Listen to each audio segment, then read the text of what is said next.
Hello, good evening, everyone. Welcome to Connect Africa. Good afternoon, good morning as well, depending where you are. So tonight, what I'm going to bring you is an update on the ongoing war. This is significant war in modern history. And so the U.S.-Israel war on Iran, that's now what we can call it, after we have seen all the updates and, things that have been hearing and witnessing from the White House. So this is the U.S.-Israel war on Iran. So I will give you a quick update, and I'm going to share you, just like yesterday, a bigger discussion, or rather a panel from Danny Haipang. He's a very good journalist, and he has been, hosting great panelists from the region. So number one, these quick updates. First, now the conflict has entered its sixth day, and the casualties are more than 260 so far, 240 from the Iran side and about 24 from the Israeli side. That's what have been confirmed. Iran has attacked Mossad's headquarters as of yesterday, which is in the northern part of Israel. And then Israel today also has attacked Iran's international security and also the Red Crescent, or what we know also in the rest of the world, Red Cross. Iran has another update is both Iran has been able to breach the Iron Dome, which is a defense mechanism for Israel for missiles that are coming from Iran. So how it works is this Iron Dome basically, it's like from 100. It's 90% it works, 10% it might likely to fail. That means if it is overwhelmed, like from 100 missiles that has been shot, it's 90% can be defended and 10 of them might fall on the ground or hit the target. Right. So now Israel is moving from Iron Dome. It has introduced what is called Iron Beam. And I will give you the definition what Iron Beam is actually.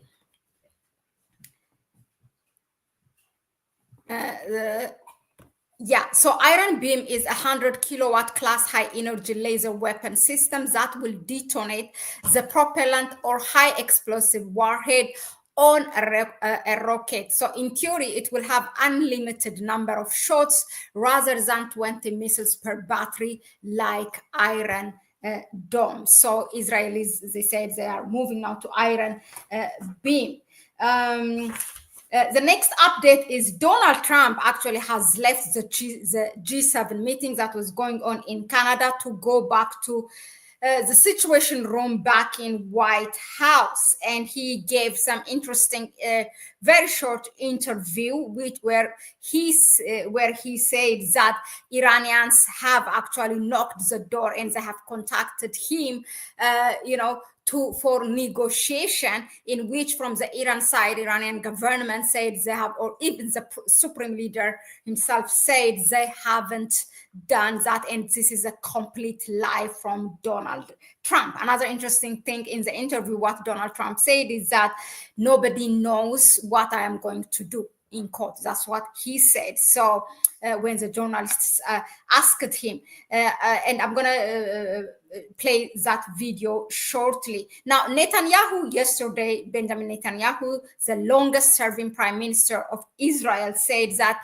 the only way to bring an end to this war is to kill the supreme leader of Iran, Khomeini. That didn't work before. I don't know why, he's playing with this, but that's what he said.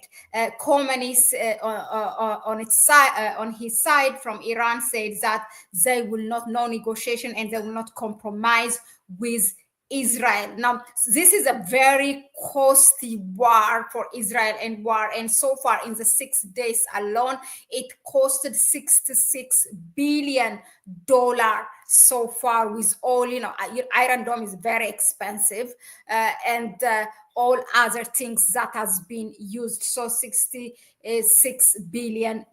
So God knows for how long they want to keep this war.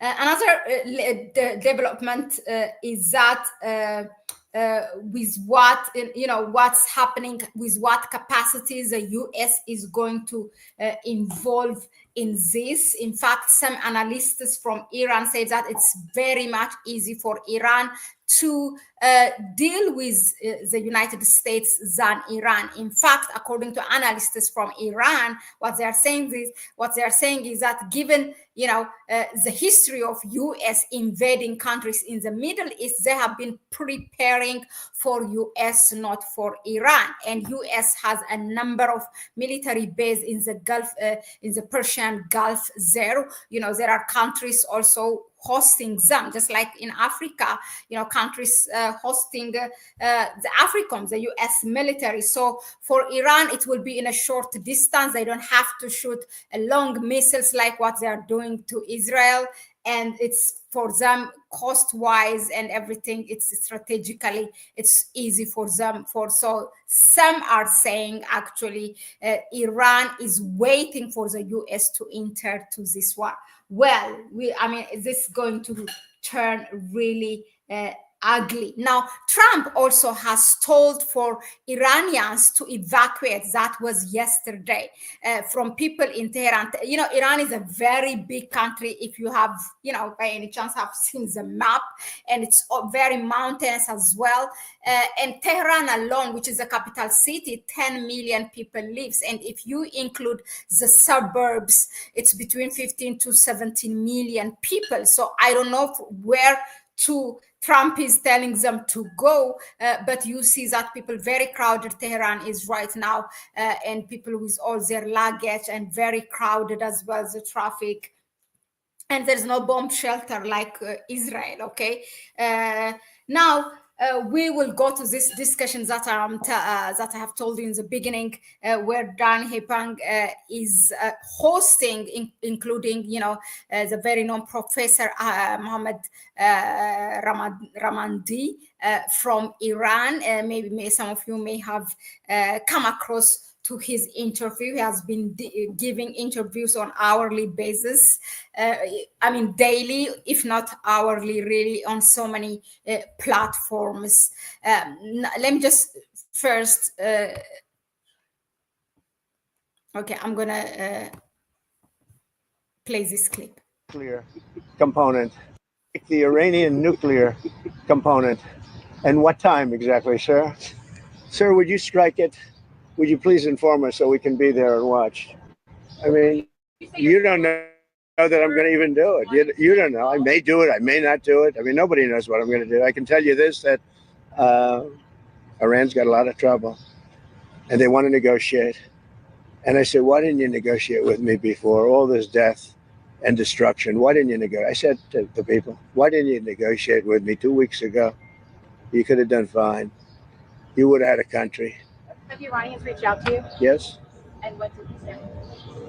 I said it's very late, but they've suggested that they come to the White House. That's, courageous, but, it's like not easy for them to do. But they suggest, because I can't go now because of what's going on. I had to come back early from the G7, which was terrific, by the way, in Canada. Now, the Iranian government has denounced this. They said it's a complete lie. Let me just find that, and I'm going to read for you. Here it is. Look, with the strikes ongoing in both Israel and Iran, Iran's mission to the United Nations says the nation will not, quote, grovel at the gates of the White House, quote, closed. Now, in a social media post, the mission also wrote, meaning the Iranian mission to the United Nations, quote, no Iranian official has ever asked to grovel at the gates of the White House. The only thing more despicable than Trump's lies is his cowardly threat to take out Iran's supreme leader. So that's what the Iranian government said. Now, I'm gonna go quickly to this video that I'm going to share to you. Just wait a second.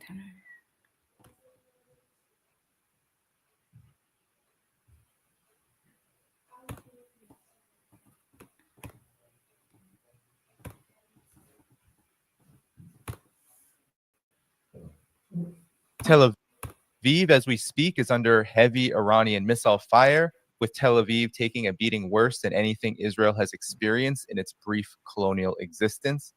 Iran has unleashed its first-generation Fatah hypersonic missiles, capable of speeds of upward of 10,000 to 15,000 miles per hour, designed to evade high-end missile defenses. Iran says its operations are only the beginning and now control Israeli skies, while Israel says they have air dominance over Iran as it targets civilian areas with deadly consequences. Trump is threatening to take out the supreme leader, and the world is bracing for the U.S.'s potential full entrance into a war that it's been facilitating from the start. How do we understand this moment, and where exactly is this conflict going as we enter a first full week of hostilities? Well, joining us is our very special panel today. We have Ali Abunimah from the Electronic Intifada, Professor Mohammad Marandi joining from Tehran, and we also have Low Key here today, journalist and activist. Gentlemen, thank you so much for joining. Thank you. Yes. Well, let us begin with you, Professor Mohammad Marandi. I know that things have been quite difficult in some respects, but I would definitely like to get your impressions of what has been going on, how this has affected you in particular, but also if you could speak to how Iran's response has been taking shape thus far, especially in the latest hours as we brace for potential U.S. Intervention, a deeper intervention than the one we have already been witnessing.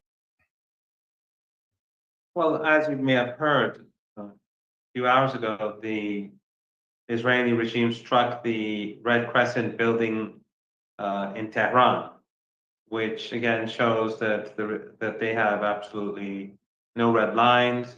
Of all the buildings that you could hit in Tehran, they had to go and find the Red Crescent building. And then in Isfahan, we had airstrikes where they targeted two cars with two families, murdering them, including one woman who was about to give birth to a child. A couple of days ago, they bombed a hospital in Kermanshah in the west of Iran. The Israelis have been using Syria and parts of Iraq for their agents to fire drones into Iran. Some say the Republic of Azerbaijan has also been used. I'm not sure about that one. I haven't asked. But there are also people in Iran who work as agents for the regime, and they've been using drones to target people and to target buildings and to target radar or missile defense capabilities. There's been a huge public presence in Iran, and the public is helping the armed forces find these trucks and find these people. And a lot of people have been arrested. Many of them are not Iranian. Many of them are Iranian as well. So many are from the Afghan refugee population. But of course, it's a very large population. It doesn't mean that Afghans are in general involved with this. You can always find people who are very poor and impoverished and desperate who will do very disgraceful things anywhere in the world. I'm just telling you what the situation is in normal. Otherwise, Afghans in Iran have been respected people who've done a lot of good work in Iran over the years. And but the number of drone attacks, I think, are decreasing. Iran's air defenses are performing pretty well, but it's war. And Iran's missiles are being fired, they are scoring hits, and they are doing it in a way to tire the Israeli regime, but also to empty their missile defense capabilities, which for every missile that Iran fires, the Israelis spend 10, 15 times more than the Iranians spend in trying to bring down those missiles. So the situation right now, I think, is turning in favor of Iran. And that is exactly why the Trump regime is getting increasingly involved, and I think increasingly concerned about the future of the Israeli regime. You've heard that Israel is not allowing its people to leave, which I guess that you could call that using the population as human shields. But also, by the way, something that we haven't heard at all, and that is that the Israeli regime uses people as human shields because their missile defenses are all hidden in the side streets of Tel Aviv and other cities. So when Western media used to bark at the Palestinians about using people as human shields in Gaza, these same people have been muzzled or they are silent about the Israeli regime using people as human shields in Tel Aviv and elsewhere. They're completely silent about this sort of thing. But in any case, the Iranians are expecting the United States to attack. They don't believe a word that Trump says. He's sinister, he's dishonest, he's deceitful. And so the Iranians have prepared themselves. If the United States makes the stupid mistake of attacking, it will be far easier for Iran to deal with the US than for the Israeli regime. And that's because the Persian Gulf is, the Iranians own half of one side of the Persian Gulf, and it's not very wide. And Iran has been preparing for a US aggression for well over 2 decades. Iran's focus has been the United States, not Israel. Iran's focus has always been on the United States. So its defenses are designed to fight with the United States. So they have many underground missile and drone bases. They don't need these long-range missiles. They have many shorter-range missiles that'll destroy anything and everything on the other side of the Persian Gulf. The United States has bases across the Persian Gulf, and these regimes that are complicit, that host these bases, if there's war, Iranians see them as partners in crime. So that would be the end of the oil and gas market. It's not about shutting the Persian Gulf, the Strait of Hormuz. There won't be any oil or gas produced to go through the Strait of Hormuz. There won't be any tankers left to go through the Strait of Hormuz. So this would be a global economic catastrophe that will be brought about because of Trump personally and the neocons and the Zionists. And if there is war, I don't think Trump will be able to serve his full term. And I think people in the United States will be deeply affected by the war, will be seeking out those neocons and Zionists who push the country towards catastrophe. Yeah, appreciate your assessment, Professor Marandi. How about you, Ali? I wanted to bring it to you because I know I'm not going to publicly name where you are in the region, but I know you've been able to witness these missile strikes personally. If you're able to share where you've been and where you are, that's great. But talk to me about your impressions of what's been going on and the significance of all of this as the world is bracing for this war to continue to escalate. Not Professor Marandi, but Ali, please help us out here. Thanks, Danny. And first, I greetings to Loki and especially to Professor Marandi, Dr. Marandi. I watched your interview with Judge Napolitano earlier today, and it was extremely moving and sobering that you, as many people in Iran, face real risks by continuing to speak out. We know that the Zionist regime is absolutely murderous. They have targeted and exterminated dozens of Palestinian intellectuals and journalists just for speaking about their crimes. And you are frank that risk exists, and I believe we owe you great respect for being willing to remain committed to your mission of speaking the truth and informing the world in the face of so much propaganda. So I want to thank you for that, and pray for your safety and the safety of everyone in Iran facing this brutal and criminal and illegal under international law aggression. Danny, just a few minutes before we started this show, I can tell you I'm in Jordan. That's not a secret. I've been saying that on social media. Just a few minutes before this show started, the air raid sirens went off in Amman, and I went up to the roof and I saw, as I have seen every night since this Israeli aggression started, Iranian missiles traveling across the sky towards occupied Palestine. And what I saw just a few minutes ago, I did post it on Twitter, was one of this new generation of Iranian missiles. I've become sort of a bit of an expert in Iranian missiles over the last few days and months. I was here during True Promise 2 on October 1st, 2024, and that was the first time we saw this incredible sight of hundreds of Iranian ballistic missiles streaming across the sky and interceptors going up, whether they're Israeli or American, attempting to stop them.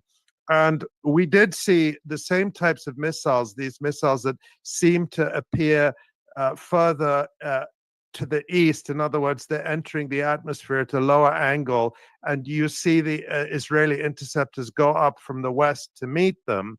And we have seen some of these missiles, but just since, I believe, yesterday morning, I've personally seen a new kind of missile that comes in so fast at such a high angle, it actually appears in the western sky over Palestine instead of in the eastern sky and then traveling overhead. And it comes in so fast that the interceptors have no time to go up. And the explosions that I heard yesterday were so loud that it's hard to believe they were all the way in Tel Aviv.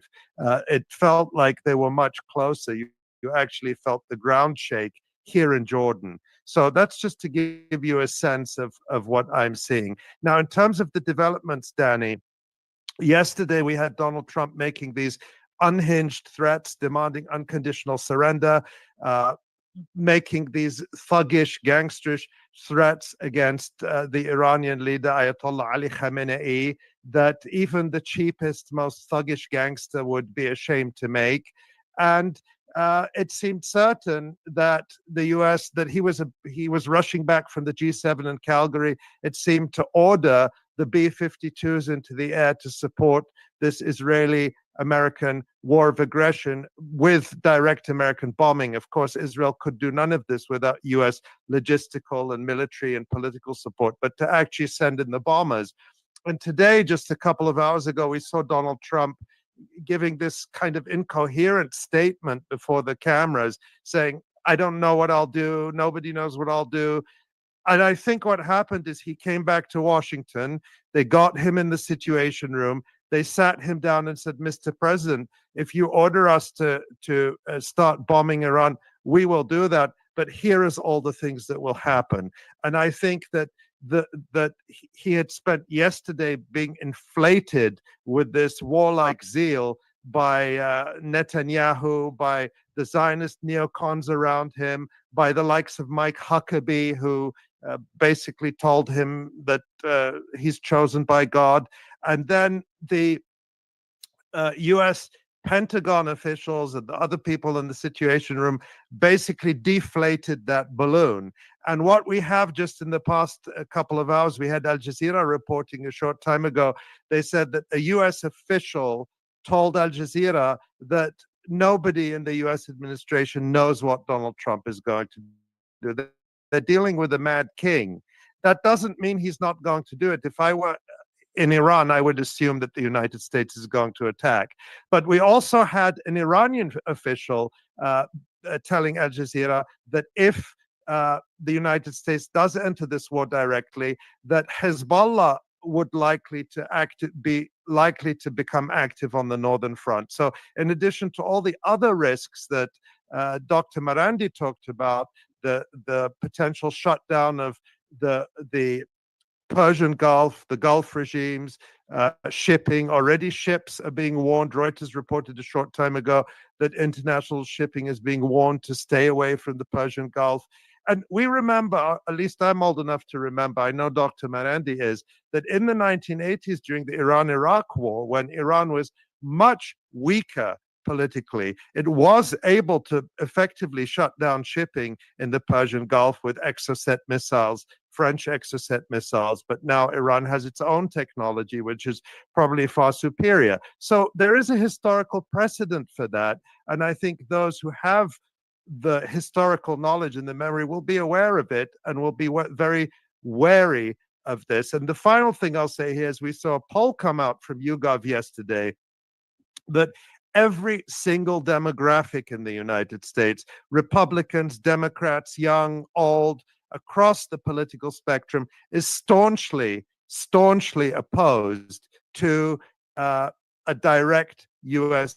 military intervention on behalf of Israel in this war, and only a minority supports it. So he may also be realizing that this is a massive betrayal of his own base, not to mention the rest of the American people who he clearly doesn't care about. And so it is a high risk decision for the United States to enter even more directly into this war. But if I were sitting in Iran, I would assume they are going to do it, and I would prepare accordingly. Yeah, and Loki, I want to get you in here because I definitely want your impressions of what you have noticed thus far with this situation, because it is becoming more dire. It is becoming more of a risk for the entire world, and I'm curious on what your impressions have been about this situation as it has developed. Well, first of all, I wanted to extend my salutations to Professor Marandi. You are a hero to us. We love you. We love the people of Iran. We are thankful with all gratitude to the Islamic Republic of Iran for what it has presented as a service to the entirety of humanity. With the move to defend itself against the Zionist genocide, colony, and US imperialism, it has placed itself at the forefront as the leader, not only of Islamic civilization today, but of the entirety of humanity. It is fighting on behalf of the billions across the world who cannot stomach to see another day when a child in Gaza is scrambling for food. It cannot bear to see another day of human beings decapitated and beheaded by savagery.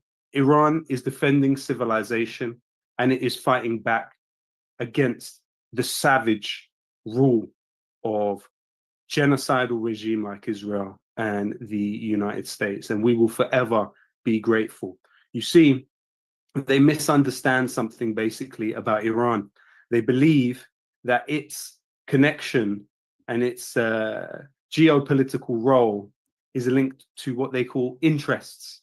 But actually, if they really understood the history of how the Islamic revolution came into fruition, the deep relationship which existed prior to the Islamic revolution between those who launched it and the Palestinian organizations in Lebanon at the time. Of course, Abu Jihad Khalil Wazir, famous for being the head of intelligence for Fatah, one of the founders, is somebody that trained Iranians who later went on to launch the Islamic revolution. And after that, Iran has supported in a way that no other state in the world materially, not emotionally, not symbolically, not diplomatically, not with NGOs, not with documentaries, materially supported the Palestinian resistance all factions, even Fatah, after the period when they diverged politically from each other.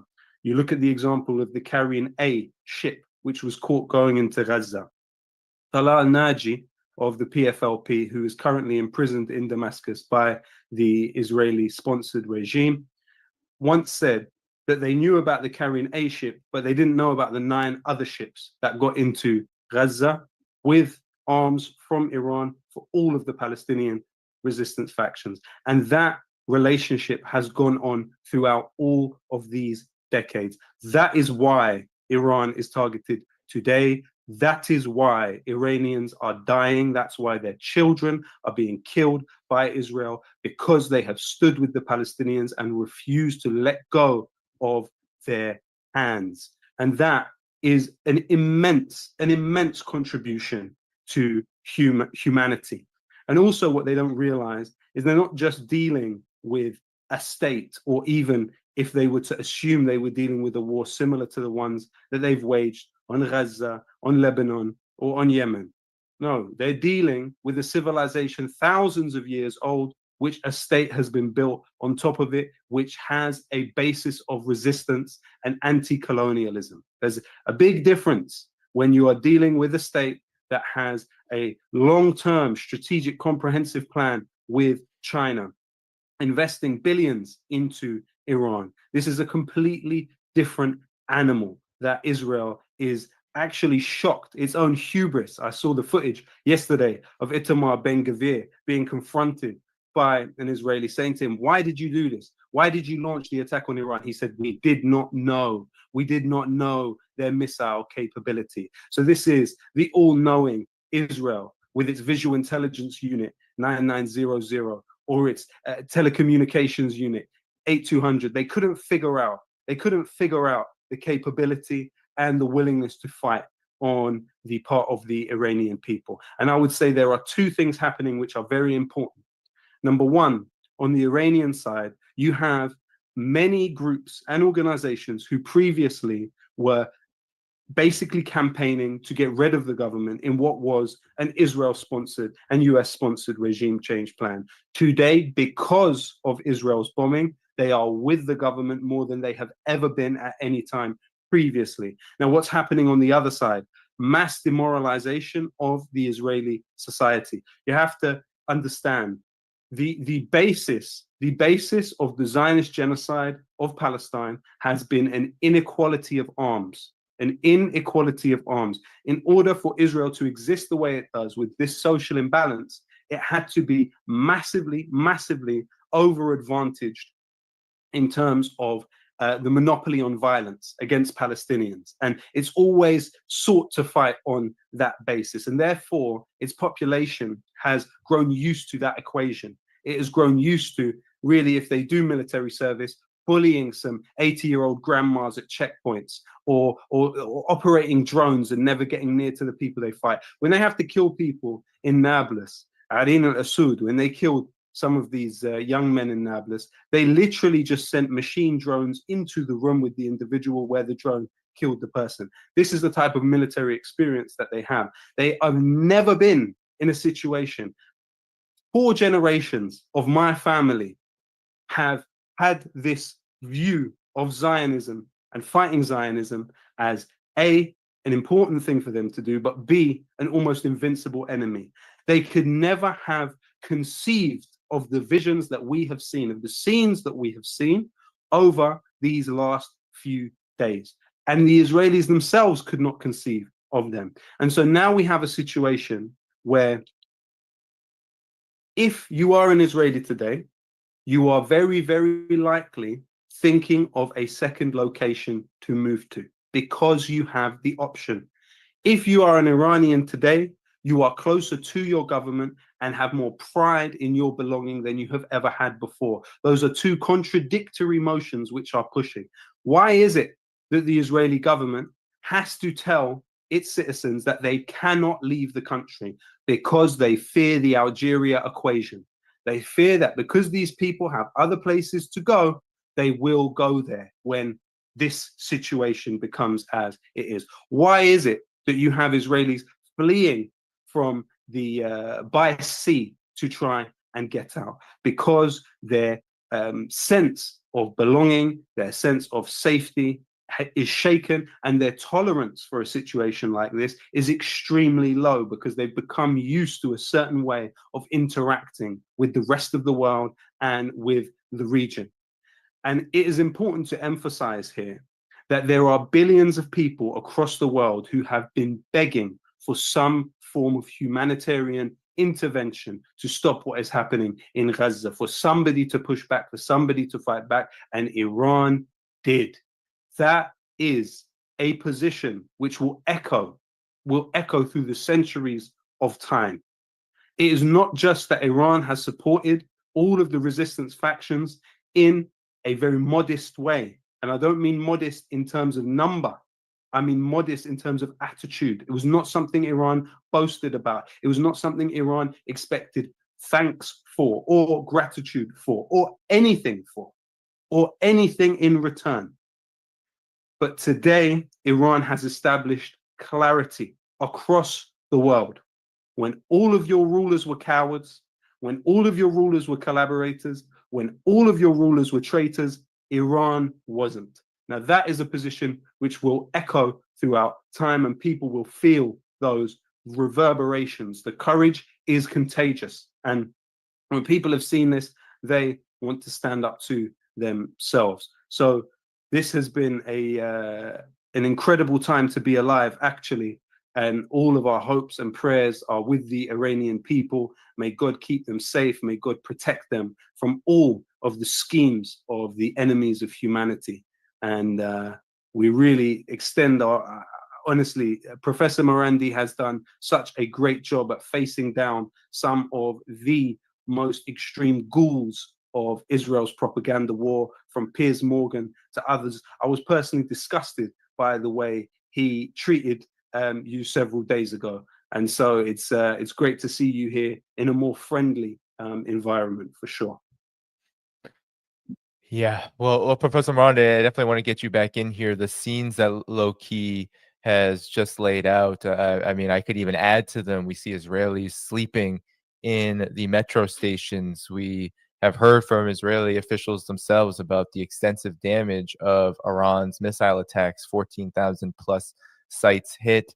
We saw what's been happening in Haifa, the lights being turned out there. We are now witnessing, as we talk, Tel Aviv being hit again, and Tel Aviv is essentially shut down because in this condition, there is no way to continue to operate, especially since, as Low-Key said, Israel's some of its strongest missile defenses are located there in Tel Aviv, and as you said earlier, this is the case. So talk about this contrast, though, because on the other side, we have seen Israel target civilians. We have seen, of course, Israel target the media, the Iranian Broadcasting Corporation, which directly affected you.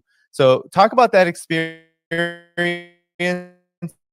as well as this contrast of, Israel is targeting civilians. There's Iran says over 270 have been killed. So maybe you can. Well, first of all, I'd like to thank the three of you for very kind words. And I salute all of you for all the great work that you've done in very hostile environments. And I think that your hard work and the work of many others alongside you has really changed the situation in the West.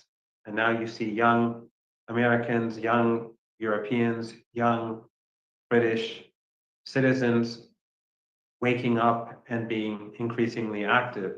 Recently, we saw that young Hindu woman, I think she was Hindu from her name, at MIT. We see young Jews, we see young Christians, Muslims, people from all walks of life rising up and creating awareness.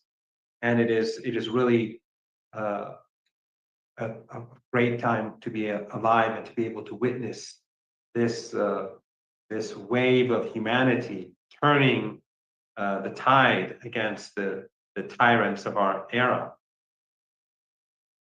And we have to, by the way, before I continue, remember, we have to keep in mind that as we speak, the genocide continues, the Holocaust continues. The focus on the Islamic Republic of Iran should not make us forget that every day they're slaughtering people at these 8 points. Every single day they're gunning them down.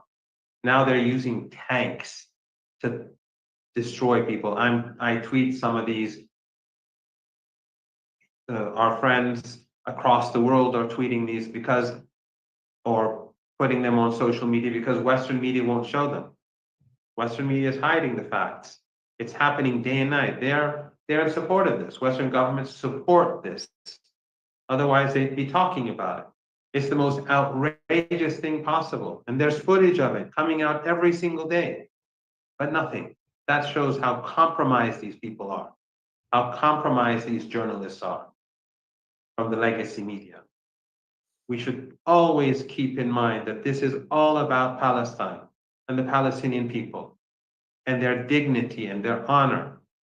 They are equal human beings to anyone else on this planet, especially these Zionists. But they have no value in the eyes of the West. It's utterly amazing. It's utterly shocking. It's still difficult for me to understand how sometimes when I speak to some of these journalists, I have this hope that this time maybe he or she will change, but nothing, absolutely nothing. It is interesting sometimes when I speak to some of these people, some of them, then in private, they're very different, but in public, they're not going to acknowledge the sort of things that they know are true. So let's go back to IRB, the Iranian National Television and Radio Broadcaster. I have tweeted 2 different women, one on radio and one, the more famous one on TV, who was speaking as the building was being bombed. 4 missiles hit the building. And they continued. 2 women, one radio, I forget the name of the radio channel, and one was on Channel 1 News. These 2 heroic women, do you think in the West they would say anything about the courage of Iranian women against this Zionist, murderous Zionist attack? These steadfast women who've changed the mood in Iran through their resilience and their bravery, through their courage, through their dignity and their honor, live in front of the whole country. One of the women who was on radio was saying, "Congratulations to us for our martyrdom." She was speaking live. I tweeted that too. This is what the regime is against. This is what the regime in Washington is against. A resilient people who won't back down. They will defend their rights, their honor, their dignity, their rights, their sovereignty, and they will defend the Palestinian people. The Israeli regime has exposed itself to the world as cruel, as sinister, as evil, but today, due to their resilience, they have shown themselves to be deeply, deeply vulnerable. And that's the only reason why Trump has stepped forward. The only reason. Remember on day 1 when Trump was gloating about the situation? The night before, he pretended not to know and to be against war, and it turned out that it was all a lie and deception. The stupidity of this man. And then the next day he was gloating. Well, why isn't he gloating now? Why isn't he gloating now? Because Iran has shown the world that the global South can defeat the monsters that the West create, the colonizers, the killers, the genocidal maniacs that they impose upon us. That they can develop sophisticated weapons under sanctions And remember, Iran is confronting a coalition of countries. The entire West is behind the Israeli regime. And regional countries, every single one of them complicit. Every single one of them, except for Yemen. And by the way, to add to what was said about Hezbollah, Yemen has also said that they will close the Red Sea if the United States attacks. And just to correct something that Ali said, Iran was able to knock out ships in the Persian Gulf with light arms in the 1980s. The Iraqis had the explosive missiles that France gave to them. But Iran back then with primitive, because it was the beginning of the revolution, and the West and the Soviet bloc together, they imposed the war on Iran when the country was not ready. The Shah never developed an infrastructure for the country. It was like a Saudi Arabia spending oil on stupid projects and on themselves. But Iran then began to develop its indigenous military capabilities alongside other capabilities, nanotechnology, stem cell research, AI. One of the first people that the Israeli regime killed was a professor of AI. They murdered artists. They murdered doctors. They've murdered all sorts of people from all walks of life in Iran during the last few days. But the Iranians have shown that they have been able to, under sanctions, under maximum pressure sanctions, they've been able to continue to support the people of Palestine, but also to strengthen themselves. So while the region is complicit, and while the West is united, they still cannot defeat Iran. And now Trump knows that if he attacks Iran, he will face a catastrophe that the United States has never before experienced in its history. I have no doubt about that. I have no doubt about that. Iran is fully prepared to defend itself. Iran's defenses have been designed for the last 2 years more to defend itself against the United States than against the Israeli regime. The focus has always been on an American attack because that's been expected for well over 2 decades. When the United States took Afghanistan and then Iraq and surrounded Iran, when it was the hyperpower, Iran began to develop a defense doctrine to protect itself against the United States.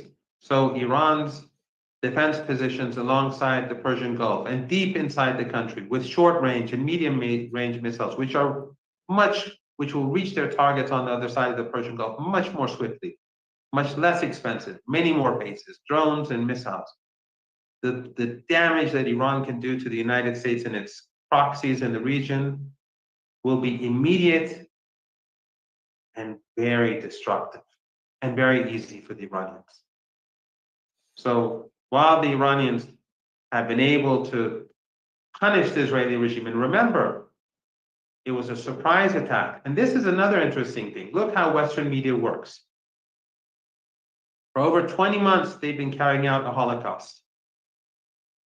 And the Western media was protecting them. People like Piers Morgan, not just him, so many others were lying month after month after month about beheaded babies, lying about rapes, lying about the hundreds of Israelis that were murdered by the Israeli regime itself in order to justify genocide, in order to help the genocide continue.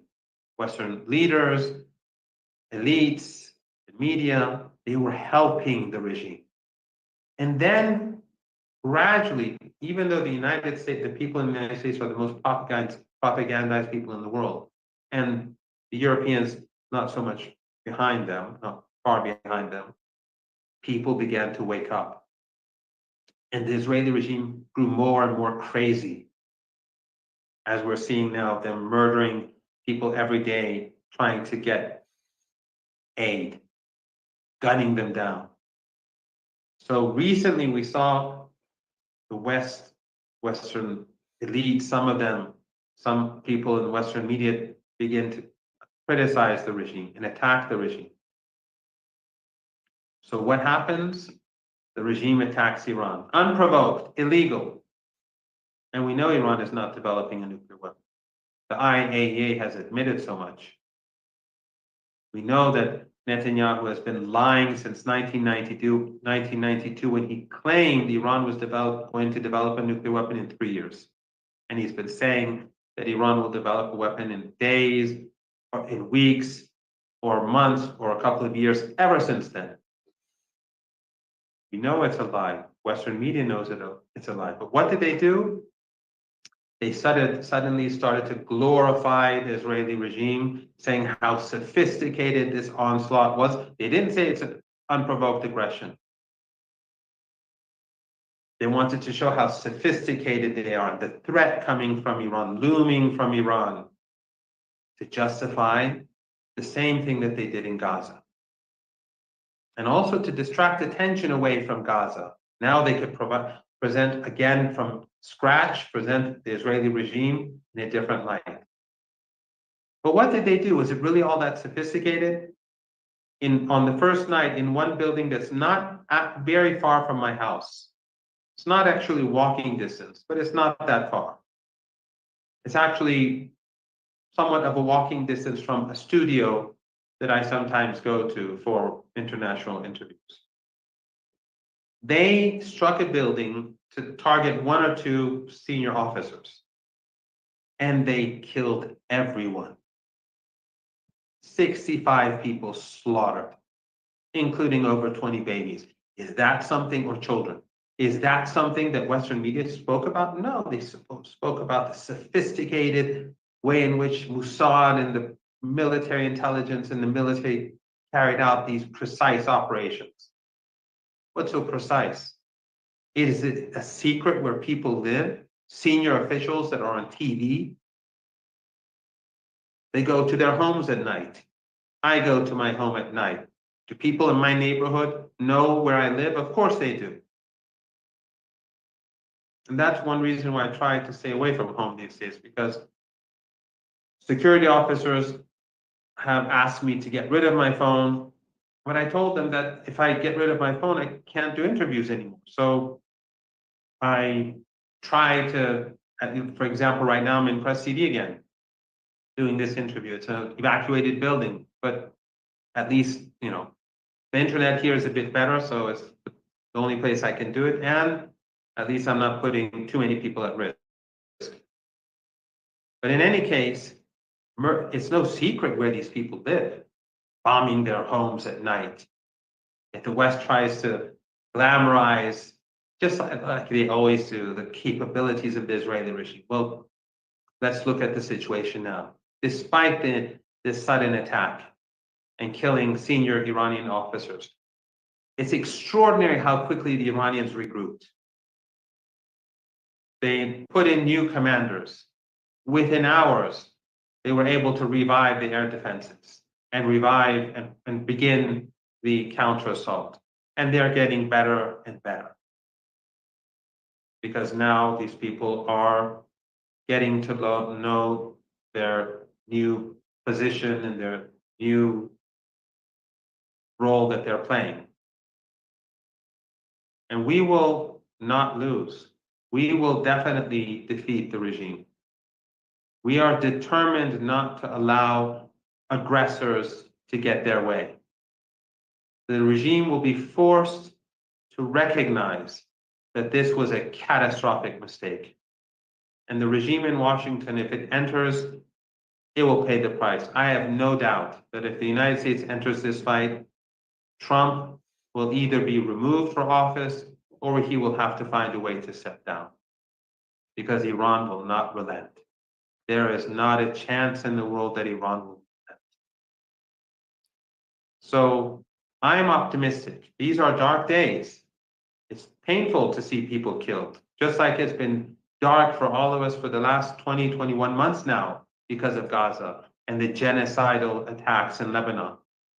And it's disgusting and saddening to see how Western media has behaved throughout all of this. I remember when I went to Lebanon as soon as the fighting began, literally I don't know, it was the second night or third night, I was supposed to go on Al Jazeera.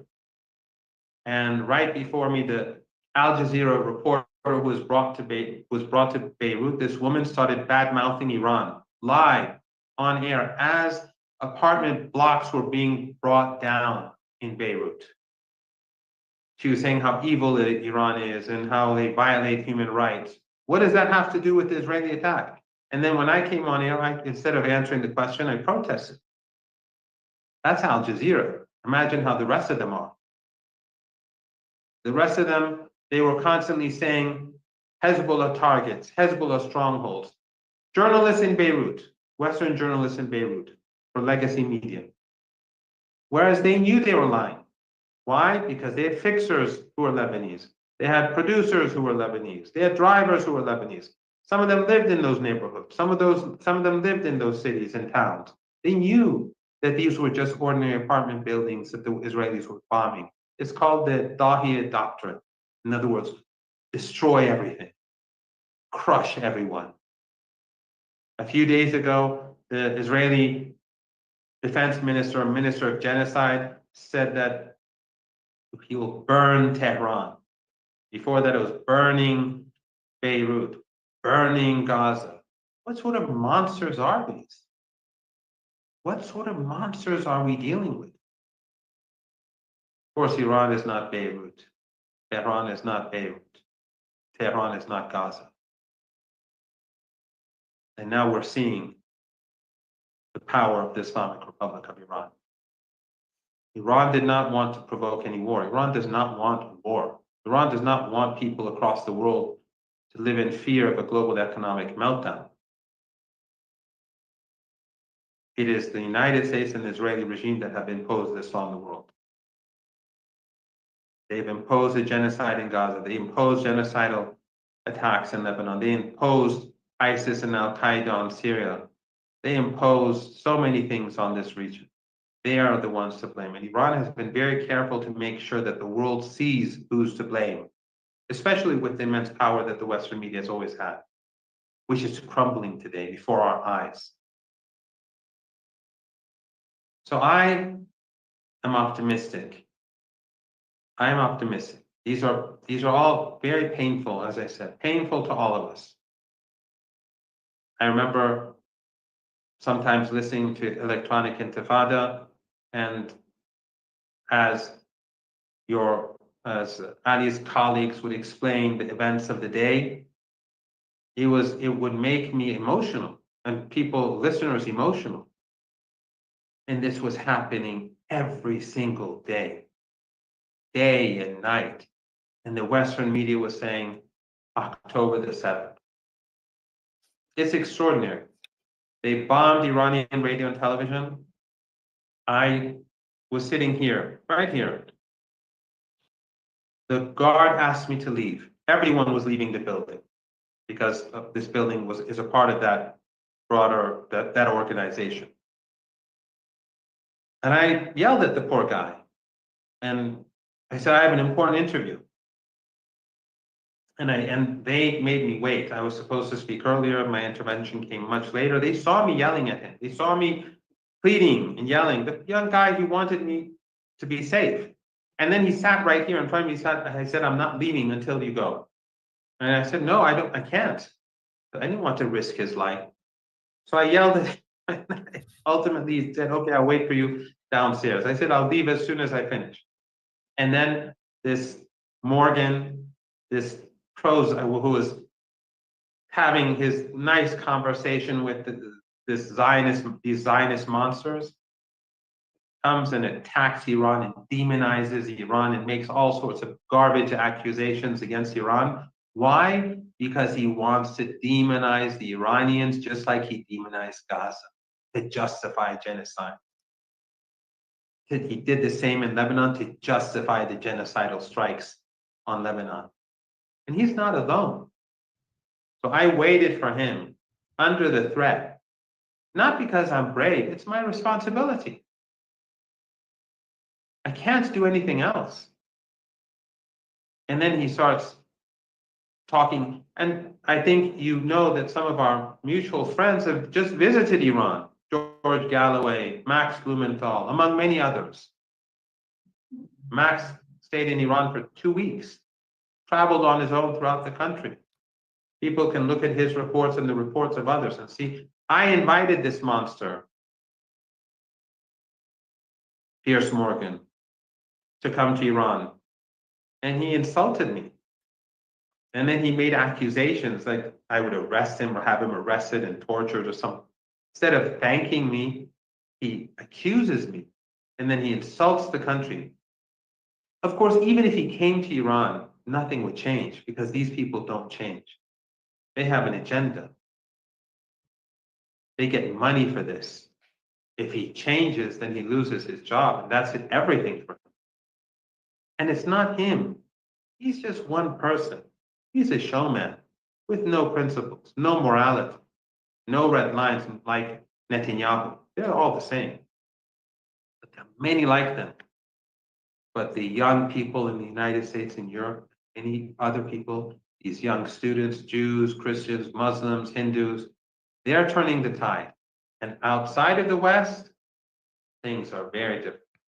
So these are dark days, but I'm optimistic. There's light at the end of the tunnel. We have to remain resilient, and we have to keep the focus on the Palestinians who are being murdered in Gaza. Yeah, well, no, very well said, Professor Barani, very well said.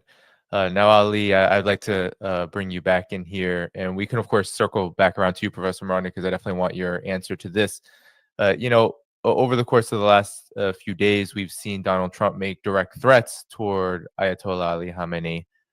Said, we're not going to take him out now, at least for now, but we know where he is. Patience is wearing thin. Then he says, well, good luck to him after this is what Ayatollah Ali Khamenei had to say to the Iranian people. He said, quote, the Americans must know the Iranian people will not surrender or submit to threats and diktats. The U.S. knows that the intervention in Israeli aggression on Iran will leave them far more damage than anything they could do to Iran. So, Ali, could you talk about, because this is a regime change war, talk about, what your reaction to this is and how you see things moving as we go forward here. Thanks, Danny. And yeah, I want to thank Dr. Marandi for everything he said and also for correcting me because I realized my own mistake. I was going to say Iran was able to shut down the Persian Gulf with speedboats. It was Iraq that had the Exocet missiles. This was during the so-called tanker war of the 1980s. And so we know that Iran has sophisticated anti-ship missiles now that would be used against any naval force that comes to fight against Iran. And those would be the risks that would be placed in front of President Trump if he's able to assess them and to make rational decisions, which is very hard to believe. But yes, I think regime change is the goal here, and it fits into the wider goal, the long-standing neocon Zionist goal of destroying any independent country or force that can challenge Israeli domination and American domination, because the two go hand in glove. There is no Israel without the United States, and so you need the United States to dominate the region for Israel to remain as this brutal, genocidal Western Sparta. I don't know, that's an insult to the Spartans, but I don't know, this Western colony of terror and genocide and racism. And so it's hard to know the extent to which the Zionists believe their own lies, but the lie has always been that the Palestinians fighting for their liberation, the Lebanese people fighting for the liberation of their land and the sovereignty of their country, that anyone who defends their country, defends their people, defends their lives against this colonial assault that they're just puppets of Iran, that Palestinians are going out and fighting and dying just because they were paid from Iran, that students on the Columbia campus are going out and expressing solidarity and setting up encampments to protest a horrific genocide because Iran paid them. This simplistic, crude thinking. But I think it's penetrated their skulls to the extent that they believe it, or enough of them believe it, that they think that by destroying Iran, they will destroy all resistance across the region to this brutal genocidal Zionist project. And of course, the opposite is the case. Resistance will only increase. And what we've seen for 20 months in Gaza, coming on to 21 months, is that the resistance has never surrendered. The United States put and the Israelis put ultimatum after ultimatum, but the resistance stuck to its bottom line. We want an end to the war. We want our people to live. We want a permanent end to the war. We want our people to receive aid. We want the Israeli army out of Gaza. They've never deviated, no matter what Israel has done to them, including these horrific massacres where Israel is now killing. A number I saw earlier today, which is probably now out of date, that they'd killed more than 150 people in Gaza in the previous 24 hours. And these horrific massacres, which aren't being seen because there has been, for the past almost a week now, an intermittent but pretty consistent internet blackout to Gaza, just as is now happening to Iran, which is almost certainly a result of cyber attacks. The Iranian news agency website is down. I have no doubt that they'll be able to get it back up. But this is all an attempt to murder and silence the people who are the victims of this aggression. And of course, it's not going to work. Just remember that weeks ago, Donald Trump went in and vowed that Ansarullah in Yemen would be totally annihilated. Those were his words. And yet, the US Navy, the US Air Force, the US military, which threw everything it had at Yemen, which is the poorest country in the Arab world, which has been the subject of 9 years or 10 years, a decade of American-backed genocidal bombing by the Saudis, the Emiratis, backed by the British, backed by the French, that this country defeated the United States, and Trump retreated and basically gave up on trying to stop Yemen from intervening militarily as it has been to prevent or to try to stop the genocide in Gaza. So that's the big picture here. This has nothing to do with weapons of mass destruction or Iranian nuclear weapons, just as the Iraq war had nothing to do with non-existent Iraqi weapons of mass destruction. This war has nothing to do with a non-existent Iranian nuclear weapon. I mean, there are many people who I think very reasonably regret that Iran does not have a nuclear weapon, because that would be the thing that would have deterred this aggression. But even without that nuclear weapon, I think people across the region, even those who have been propagandized for years about how it's not Israel that's the threat to us, it's those nasty Shiites in Iran, are waking up to how much they've been lied to, how much they've been propagandized. The real enemy of the West and the Zionists is any people or any country that defends its sovereignty, independence, and dignity, no matter who they are in the world. That's the enemy. That's why the United States murdered Salvador Allende in Chile. That's why the United States overthrew Mohammad Mossadegh, the elected and popular leader of Iran in the 1950s, and installed the Shah. That's why the United States has opposed democracy in every part of the world for its entire history, in Central America, in Latin America, in Africa, in Palestine. When they had elections in 2006, the United States and Israel and Arab governments intervened to overthrow the democratic choice of the Palestinian people. The enemies of democracy who preach about democracy are the West. And this is why they're doing this. And we have to see the big picture, and we have to understand what's at stake here. And now, those who say, the talk about negotiation is meaningless. You can't negotiate with the United States. You couldn't negotiate with the United States before Donald Trump was there. How can you negotiate with the United States under a man who doesn't know what he's doing from hour to hour? How could any agreement stand? But suppose that Iran and the United States did sign some sort of agreement that they were both satisfied with. We already have the precedent of what would happen with Iraq in the 1990s, when Iraq did agree to whatever terms the US imposed to inspect for non-existent weapons of mass destruction. They signed the agreement, they set up this inspection regime, and then that becomes the excuse and the mechanism and the weapon. Oh, you're not letting our inspectors in. Oh, you're hiding things. Oh, we need to come and see this. Oh, you fiddled with the cameras. Oh, you did this, you did that. Everything becomes a pretext for a war. And that's what they did with Iraq. And even though Iraq complied with everything in the 1990s, and Hans Blix, the chief UN inspector at the time, who was a coward because he would never say clearly, he would always fudge it.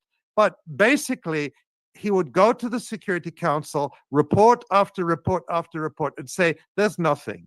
Iraq has nothing. You'd have to read between the lines because he was too scared of the American bosses to say it clearly. But even Mohammed al-Baradei, who was at that time the head of the International Atomic Energy Agency, went to the Security Council and said, Iraq has no nuclear program. There's nothing there. Just as the IAEA is saying now that even the Western-dominated, Western-controlled International Atomic Energy Agency is saying now Iran has no nuclear program. There's no nuclear weapons program, rather.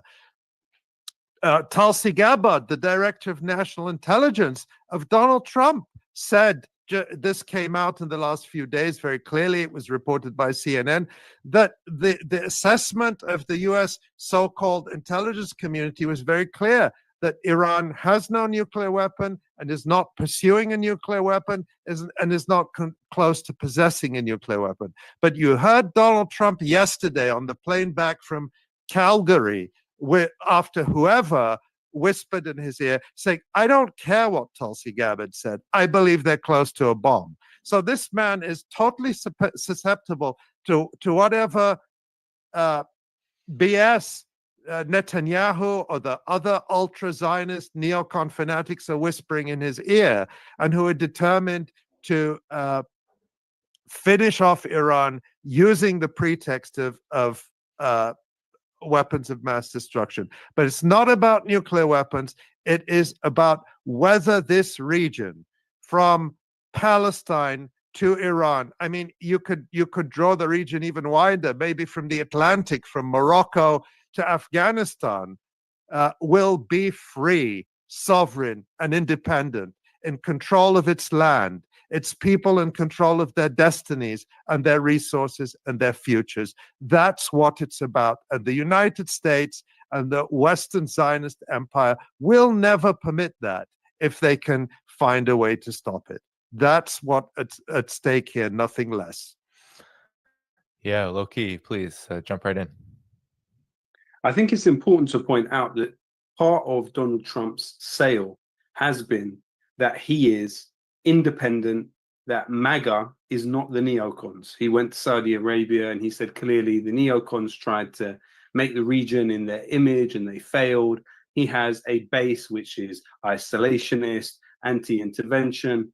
However, when you look at who is behind the war on Iran in the United States, in a nuts and bolts, micro to macro way, you find almost exactly the same figures that were behind the war in Iraq. And what do I mean by that? If you look at United Against the Nuclear Iran, a key lobby group that's been working for a very long time to push the United States into war with Iran, this organization is literally led by Jeb Bush, the brother of George Bush. Who else is in the leadership position at this organization? Mark Wallace, who was the US ambassador at the United Nations at the time of the Iraq War. Who else is involved in the organization? Mir Dagan, who was the head of Israel's external intelligence agency, Mossad, at the time of the Iraq War. So what you see is the neocons refusing to die and pushing around someone like Donald Trump, who has really misled his base. His base voted for him on the basis that he was not the same as these individuals. But the neocons have stayed in place and continue to push him around and are working to move him around. I tell you one thing that the Mike Huckabee text message seems to reveal to me is that Huckabee, who is really from the most extreme part of the Zionist movement, but he's the US ambassador to Israel somehow, is pushing Trump to use a nuclear weapon on Iran. Why is that? Because there is a realization among the Israelis, and I'm telling you, it's hitting them like a ton of bricks. I've never seen Benjamin Netanyahu look the way he has in these recent interviews. Internally, this is a broken man. And I used to think he wouldn't politically survive this period. I don't think he's going to physically survive this period, to be honest with you. Netanyahu, one way or another, will be left in a coffin by this period and by this war. And the realization which is dawning upon him is that in Iran, you have a system in which the brilliance of several generations of Iranians has been poured into preparing for this eventuality. It's known that one day, if you want to build an independent state, you will be visited by the United States. Israel will try to stop you because you've helped these Palestinian fighters for all of these decades. So prepare. Now, the preparation for that has meant that Iran has the capability to fight a war of attrition with Israel. Israel does not have the capability it doesn't even have the capability to fight a war of attrition with Hamas in Gaza. That's the simple fact. Israel has not been able to achieve its objectives in Gaza. It wasn't able to achieve its objectives in Lebanon. So are we supposed to believe that Israel can achieve its objectives against the 17th largest country in the world, with a landmass the size of Western Europe, with a population of 100 million people, that has been preparing for this point? It's not going to happen. So the United States either needs to get involved in a major way, which of course will lead to the shutting of Bab el-Mandeb in the Red Sea, the shutting of Strait of Hormuz, the disabling of the oil platforms in the region, and the paralyzing of the global economy. So that is the choice for Trump. He has that choice. Either he disciplines Israel, forces it to retreat, or submits it to the fate that it has built for itself in this region, surrounded by people it has wronged, surrounded by people it has oppressed, surrounded by literal siblings of people it has murdered and killed to exist, or he accepts the collapse of the global economy. That's the choice which sits in front of Donald Trump today, and why this is an impossible equation for them, and a circle that they cannot square ultimately. So when you look also at the regimes in the region, I think also a realization is dawning upon them. They've spent this time with the genocide in Gaza quietly collaborating with Israel.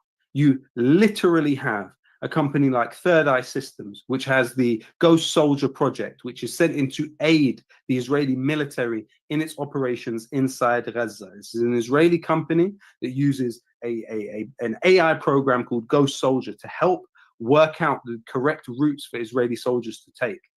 That's 30% owned by the UAE government through the Edge Group. These regimes in the region are collaborating with Israel, but now they are not only faced with an equation which is going to imperil them in the very close future, in the near future, and if I was them, I would be lobbying Trump frantically not to get involved in the war against Iran. But on the other hand, you have a population, these governments govern populations that can see all the same images that we have, that have the same feelings that we have, and that are increasingly feeling a sense of despair with the inaction of their own government and the impotence of their regime to face off this Zionist genocide in Gaza. So really the situation is pregnant with possibility, and the ball is ultimately in the court of Donald Trump. But you know, if I studied his list of funders, and actually I think there was a mistake made by many on our side by focusing solely on the Adelson money. While the Adelson money was the second largest funder after Elon Musk, all the rest of his funders were serious Zionists. You are talking about individuals like Paul Singer, who's historically one of the key funders to the Republican Party, the head of Elliott Management, which is a key investment firm, which was actually a top shareholder in some of the builders of the F-35. Paul Singer literally also builds settlements and invests in the Friends of the IDF charity for the Israeli military. Robert Book, that's another individual, Robert Hook, sorry, that's another individual that funded Donald Trump.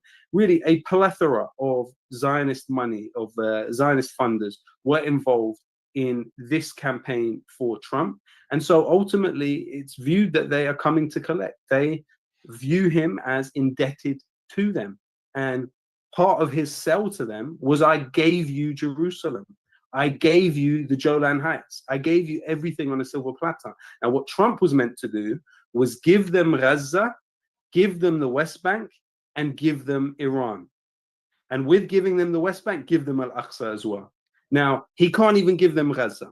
And the amazing thing about Trump and the way that his interaction is with Netanyahu, you know, a letter was released by the Israeli media around a decade or so ago, which revealed, with Benjamin Netanyahu's own handwriting, a list of largely people based in the US, individuals who he saw as potential funders of his political campaign.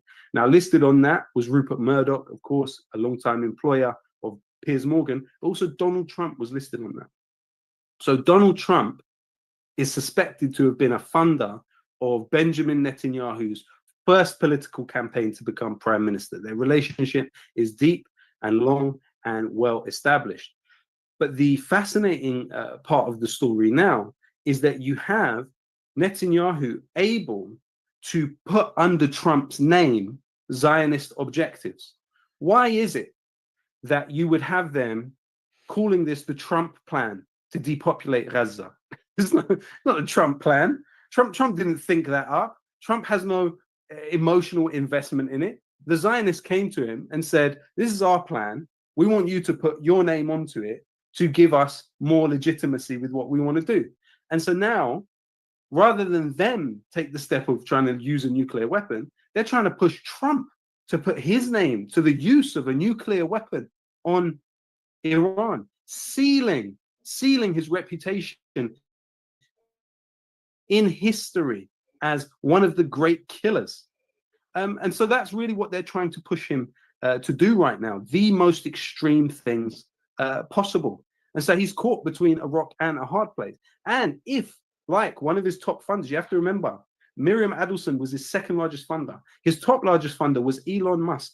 Now, if Elon Musk can invest over $120 million in a politician and then come onto Twitter and allege that that politician has a key role in the Epstein files, now this is quite extreme, quite crazy what we're talking about here. And yes, he was a good friend of Epstein. He flew at least 7 times on his flight. He visited him over 10 times. That's documented. What does that mean in the wider picture? I'm not sure. But Donald Trump is in a battle for his soul right now. And Iran seemingly is the object of that battle. So what the next steps will be, I don't know. But I'm sure that he doesn't want it put on his name that he was the one that dropped the nuclear weapon on Iran, God forbid, or he was the one that wrecked the global economy. Yeah, all very good points. I had one final question for you all, if you have a bit more time.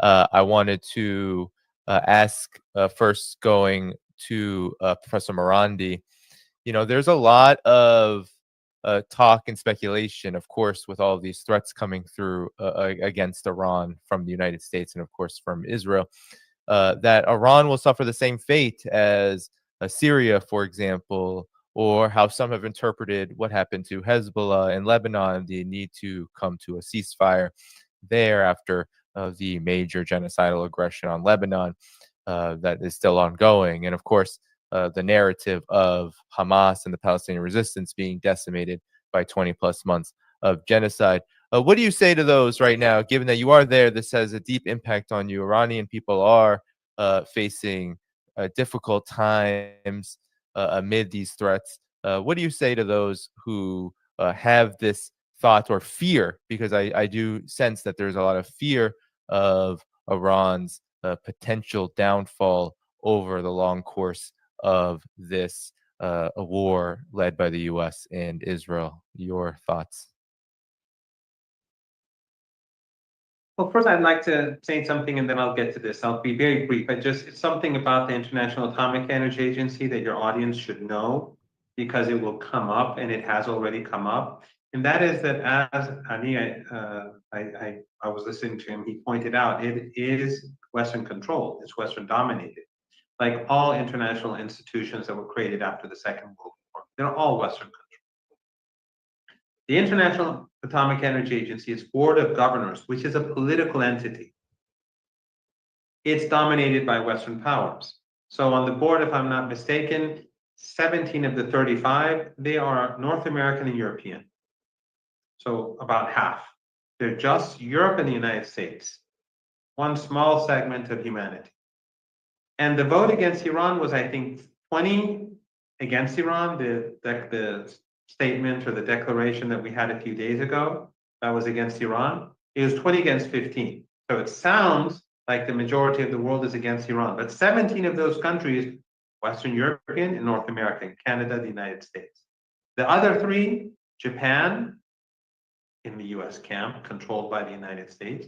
Korea, controlled by the United States. In fact, once I was invited to Korea by the deputy foreign minister at the time. And when I met him, before we began to speak, he said to me, look, he was the person in charge of Africa and West Asia. So I don't know if he's the deputy foreign minister or he had a high rank, but we had a conversation. And at the very beginning, he said, look, I have to make this clear. We're not an independent country.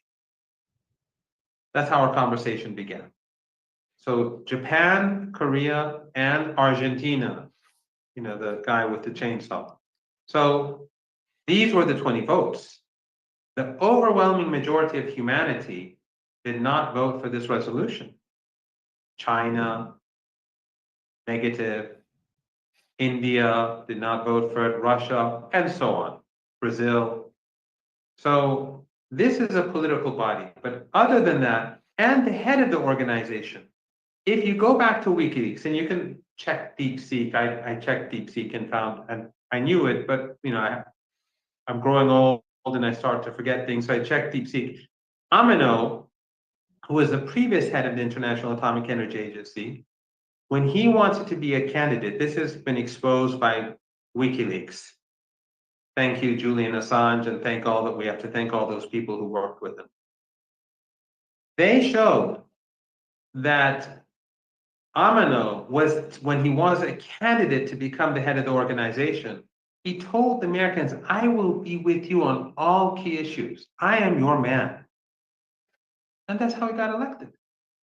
The current head of the organization, according to the documents that the Iranians have found, and of course, based upon the obvious, he's an American agent. He works for the Americans. But even he has said that we don't have evidence of any military program, military component to Iran's peaceful nuclear program. Yet Donald Trump, despite everything, Netanyahu, with all those lies, they're pushing. The issue is not the nuclear program.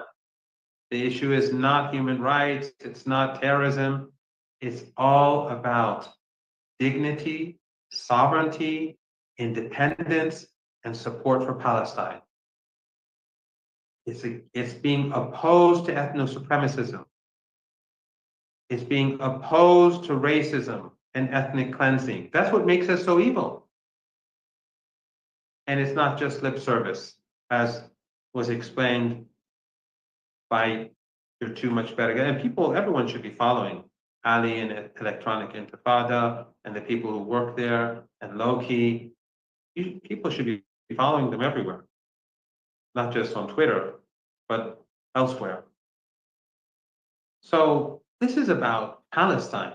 This is about preserving ethno-supremacism and Western domination over West Asia and North Africa. And of course, it has global implications because this is where the energy is. With regards to Iran, all I can say is that during the period when Saddam Hussein invaded Iran, we lost a president to terrorism, Western terrorists that are based in the West. Our president and prime minister and thousands of people were murdered by the MEK terrorist organization, which today has offices in the West, in all Western capitals.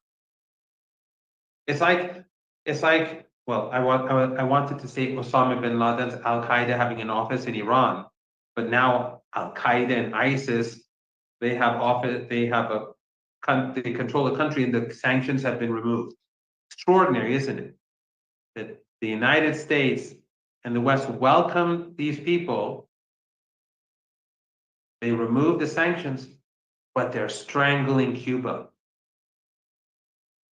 Cuba is a threat to the United States, but ISIS and Al-Qaeda are not. So I wanted to say Al-Qaeda, but that logic doesn't work. So these terrorists are based in the United States and Europe right now. They killed our president, they killed our prime minister, they killed the head of our judiciary, many government ministers, many parliamentarians in the 1980s, 17,000 people. They fought as foot soldiers for Saddam Hussein. Iran didn't fall. Later on, Imam Khomeini, who was the founder of the revolution, he passed away. We had a new leader the next day. We have a constitution. This is a civil society with thousands of years of civilization. And our constitution has functioned very well for us so far. And that is what the United States is so upset about. So I have absolutely no doubt that Iran will come through. Iran will be victorious. The resistance will be victorious. And my expectation is that young people across the region have to put pressure on their governments to cut ties with the regime, to cut business with the regime, to break off diplomatic ties. There should be no embassies. There should be no trade. There should be no oil flowing to the regime from any country in this region. And people from outside of the region they should push hard to. Everyone should start pushing. People have waken up across the world from different races and religions and cultures. We should evil empire and to bring down and to end this monstrous regime. Yeah. So Ali and then Loki, you can close this out. Ali, please. Just very quickly, I want to say that for many decades since World War II, the Western Zionist empire, as I'm just going to call it, was able to wage wars of aggression, of annihilation against people around the world without people in the imperial core feeling it. People in the West could enjoy a prosperous life, they could enjoy a peaceful life, they could have law and order, and they really didn't feel the effects of these distant colonial wars. That's no longer the case. Of course, the primary victims of this empire are in Palestine, in Gaza, in Lebanon, in Yemen, in Iraq, in Syria, and now in Iran, and of course other places as well. They're the ones who are literally being burned to death, babies being burned, people being bombed in their homes, university professors being murdered, hospitals being destroyed, all the horrors we know about. But even in the imperial core now, people are paying the price, and they're paying the price in their well-being. The fact that there is a growing economic crisis where people can't afford basic housing and basic goods and healthcare, but also um, the pretense of democracy is being taken away and being replaced with real, they're taking the velvet glove off the iron fist. So everything is being torn down for the sake of Israel and preserving this U.S. hegemony in the region. Free speech, one of the most cherished Western values, we're told, is being trashed and abolished for the sake of Israel.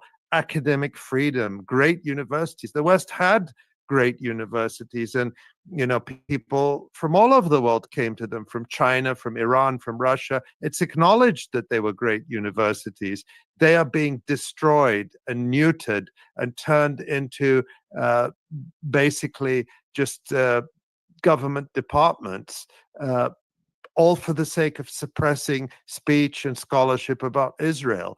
The international system that has been built up since World War II in the wake of the European Holocaust of European Jews is, things like the international law, the United Nations, the International Criminal Court. Well, you could question whether that was really intended to be a genuine court, but to the extent that it was, all of it is being trashed and torn down for the sake of Israel, for the sake of protecting or advancing the hegemony of the United States. So, yeah, people in the West are not yet being burned and bombed the way people in Iran and Gaza and Lebanon are, but nobody is safe from this.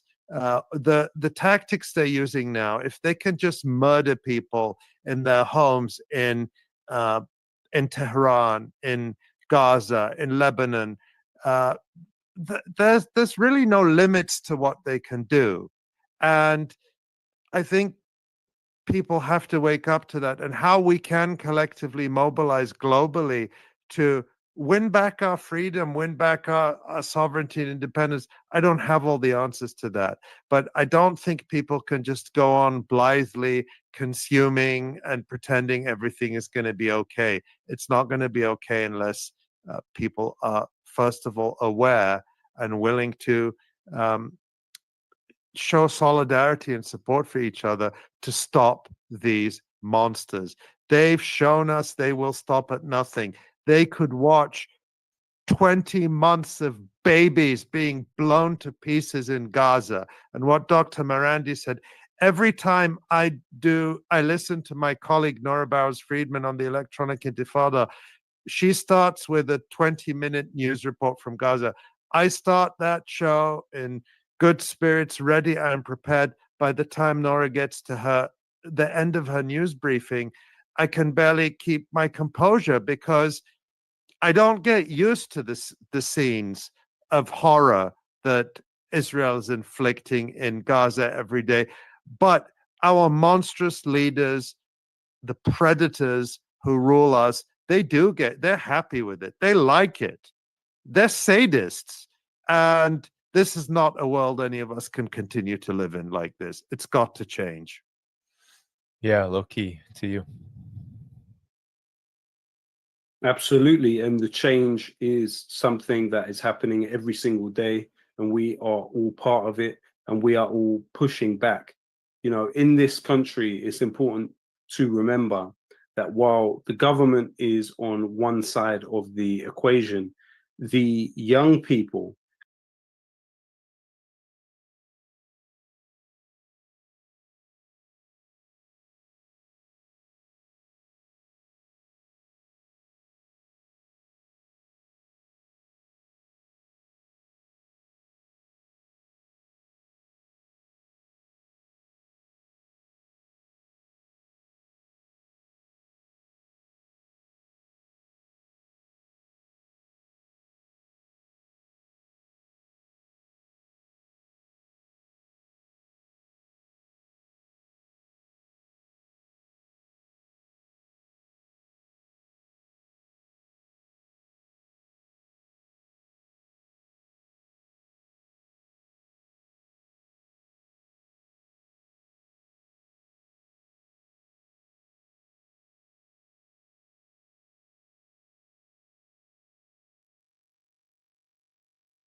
where it was being built, you had sit-ins and protests against it because of how it would invade people's privacy. The basis for the US military building it was to avoid a situation like Vietnam, to render more visible a population they were trying to rule, and to be able to predict their behavior and face off this type of movement in Vietnam, which ultimately defeated them. And we're seeing that now having such a difference in this war. The access to information is massive for the Israelis. Just in the last few days, you've seen the Iranian government say very clearly that their citizens should delete WhatsApp and Instagram because it's sharing their information with Israeli intelligence. Of course, Mark Zuckerberg is one of the funders of the Zaka organization, which created all those horrendous lies about October 7th, which were used to justify genocide. You look at WhatsApp, the founder of it, Jan Koum. Uw badkamer of douche renoveren.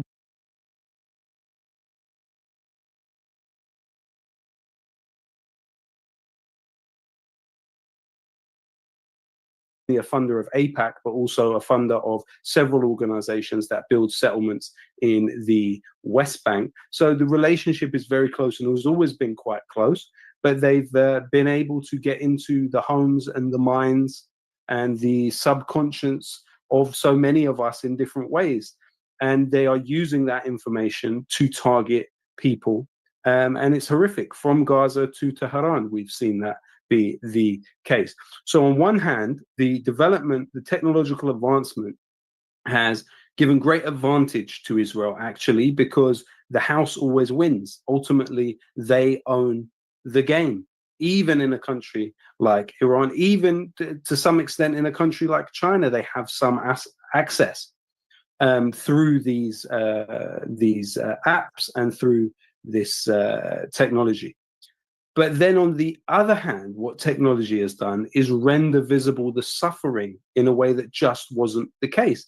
Many people look at the picture that came out of Vietnam of the naked girl running down the street as being a game changer. I often remember Martin Luther King seeing that picture and then going on to make his speech about the United States being the greatest purveyor of violence in the world today, and coming out strongly against the war in Vietnam. Just that picture was enough to affect it. And you see also the conclusion that they reached off the back of Vietnam is that you shouldn't let journalists in to a place where we are pummeling, because then the pictures will get out.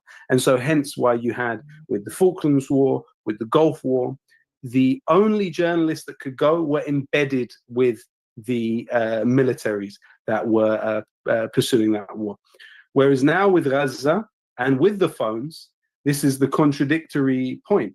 On one hand, the technological advantage helps Israel massively in terms of getting the data and targeting human beings. But then on the other hand, that visibility of the suffering has certainly revolutionized and radicalized generations of people across the world in many different languages. There are people today who are passionate about the Palestinian cause who did not know what Palestine was before October 7th.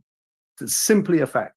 There are people today who are passionate about being on Iran's side of this conflict, who previously their only window into understanding all of this would have been the BBC. It would have been the BBC, which would have been actively miseducating them and propagandizing them into a pro-Zionist position, and they wouldn't even know they were being manipulated. So that is really a quantum leap in the changes on both sides of this equation. What that will mean going forward, I don't know. What kind of world will be shaped in and around that, I don't know. But what I do know is that the social imbalance that Zionism has posed in Palestine is almost impossible to sustain. Pre-October 7th, it could only be sustained by constant violent fascism. And post-October 7th, it can only be sustained through permanent genocide and permanent war with everyone in the region that has any issue with what is happening. And Israel's just not going to be able to achieve that. It has maximalist, fantastical aims far beyond its means. Not succeeded in emptying Gaza, is not going to succeed in emptying the West Bank, is not going to succeed in knocking down Al-Aqsa, is not going to succeed in, dominating a government in a country that has almost 100 million people in it. And that's why they've resorted to this kind of low intensity, light invasion of mercenaries. But some of these mercenaries in Iran that are being picked up, they're not ideologically wedded to the idea of Zionism. These are people that are maybe collaborating for monetary reasons, betraying the country for other reasons. But when questioned, what they will reveal about what the Israelis are doing will be massive. When you look at this idea of Afghans or Indians in some cases who are being kind of enlisted into the Zionist project in Iran and being discovered, these are not people deeply committed to the Zionist project. They're going to give more information. And so you're going to have more revealed about what Israel is trying to do, and it's not going to last. You've built up these small mercenary forces in the country, but they're falling away. They're melting away as we speak. They're being uncovered across the country as we speak. So all of that is going to fall apart in time. And Israel is ultimately... Get ready for the OG. Yo.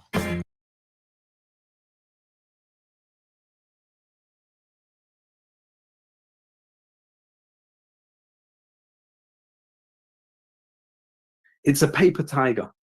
It's a paper tiger. Massive.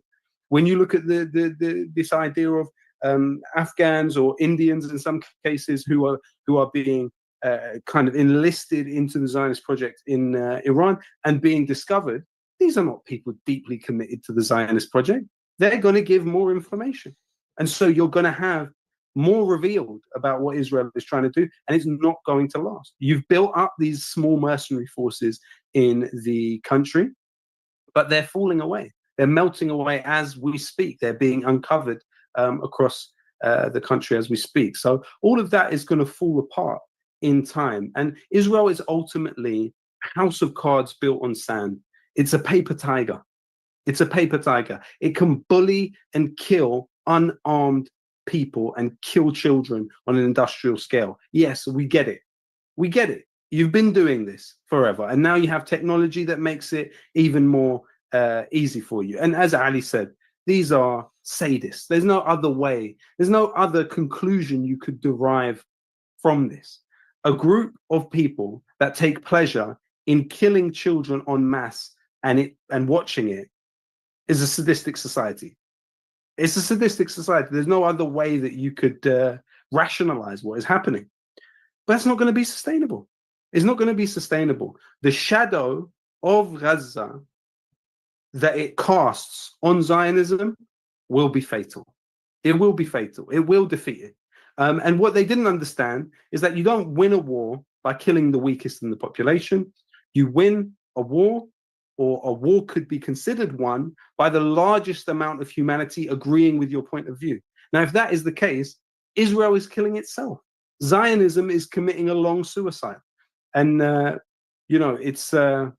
it's horrendous and horrific to see. And all of our humanities have been degraded by seeing this. But there are those who have sacrificed and who have spent decades building up their ability to respond, to deter, to defend, and to resist. And it's those people who have written their name in history that we must look to and understand this situation from their perception also. Very well said. Very well said. This has been an incredible show, an incredibly important show, everybody. Be sure to hit the like button before you go. Everyone, please give, if there was a round of applause in the streaming scenario, do that for Professor Mohammad Marandi, because he is joining us right now from what the United States and Israel are turning into a war zone. There's lower internet now these days for security reasons. There is cyber attacks happening as we speak. Those are the latest reports. And of course, Professor Marandi's life is threatened by the very monsters that we have been talking about. Professor Marandi and gentlemen, any final words before we head out of here today? I just want to pay tribute to not just the martyrs, great figures like General Soleimani, who once said that we are the nation of Imam Hussein. And some people should give these Zionists and these neocons and Trump a book so that they know what this means. Or tribute to Sayyid Hassan Nasrallah, the master of resistance. Or tribute to Yahya Sinwar, whose image we will, sitting on that chair, we will never forget, resisting till the last moment. The resistance, or General Hajizadeh, who built this missile program after General Tehrani Muqaddam to be able to strike the heart of darkness, the real darkness of humanity. But beyond them, I want to pay tribute to everyone who is a part of this resistance. Those young students, Christian, Muslim, Jew, Hindu, in the United States, who raised their voices in defense of the oppressed. Those activists who've been active and who've been raising their voices and suffering as a result, people who've been punished, those people who've been killed innocently across the region. But most importantly, I'd like to remind everyone once again that the genocide, the Holocaust in Gaza is ongoing. It is happening now as we speak. We have to put pressure on governments to end their relationships with the Israeli regime. We have to create further awareness. Our work starts now. Everything that we've done so far, put aside. Our work starts right now. Indeed, indeed. Well, everyone, thank you so much for joining me today. We will keep you all updated about what is going on as this escalates further. Should it escalate further, be sure to hit the like button before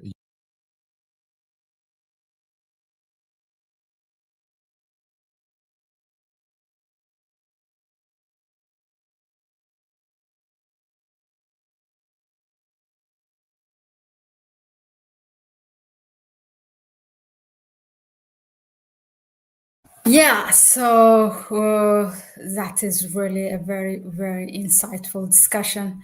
And I'm sure we all are learning as it unfolds. It's a very, very sad time because this war is going to turn ugly. That's the track, the path it is taking. And please go ahead and support also Dan Hepong's channel. He brings Professor Marandis and others, people that you don't get to see on the mainstream media. All I want to say is it has been a long day. A long streaming here. So without further ado, I want to close it and thank you very much for those of you who have tuned here, for all your support. Again, you can even more support us or further support us by sharing the video, because this is a knowledge and information and others have to learn from this as well. The thing is that we try to keep also this kind of guests directly here at Connect Africa to discuss, by the way, from both sides as well, both from Iran and also the other side from Israel, or it could be the United States. Anyway, thank you. Our prayers goes to the people in Iran, to the people in Israel as well. People don't have to die. It's always, politics is a clash between two governments. Do not be surprised if you see them handshaking in a month's time or in a year's time. That's how it is, politics. But all these people die. So people, as I always say, they know how to live, okay? If you send you have to prayers, it doesn't matter whether you support that government or not. Civilians get killed on both sides. So that is the way really to be human. That's what makes us human, not supporting the days, even if they live in the government that we don't like or whatever. But our prayers should be in our, fight should be for the betterment of humanity. So with that note, our prayers are with Iranians and also Israelis who are suffering in this. And just to close one thing, you will see a lot of people, even Israelis and Palestinians used to know how to live together before this politics came, and the mainstream media started to sexualize the issue. It's become sensational, just like anything that's happening in the Middle East, by the way. So yeah, do not make any mistake. And I have seen, I don't know when it is, there was a time, I forgot the year, where Israel and Iran were about to go to war, and this couple in Israel, they have started to send a message on Facebook, at that time it was Facebook popular, to Iranians, saying that we love Iranians. And then a lot of posters eventually got exchanged. That's how you know people don't want this. People know how to love, how to live, how cohabit actually, before this government politics came. So do not make any mistake with that, please. That's what I wanted to say. Yeah, thank you very much for tuning in, and I will see you on the next one. Bye-bye.